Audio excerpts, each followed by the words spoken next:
15 سبتمبر على الابواب. زعما قداش تتكلف الادوات المدرسيه للعائله التونسيه؟ هيا تابعوا معايا.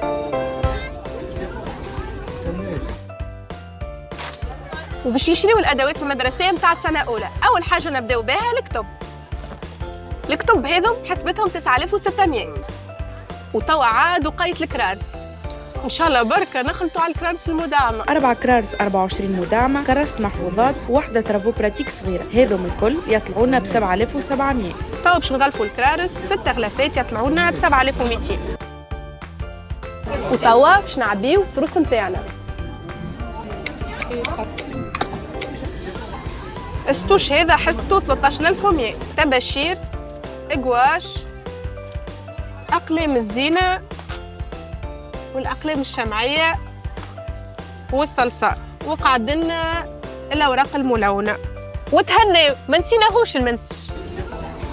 وباللوحه والطلاسه هذه توصل حسبتنا لل 40000. واخر حاجه باش ناخذوها هي الكرتابه، هذه سومها 65 والسوم يزيد حسب الموديل. بيناتنا الحاجات هذه تشهيني باش نرجع نقرا، اما السوم ما يشجعش. وتوا احنا وصلنا للكاسه، ربي يقدر الخير قداش باش تطلع الحسبه.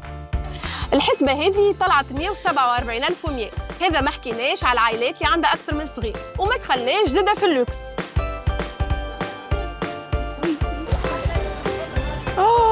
نسيت ما شريتش الطبليه.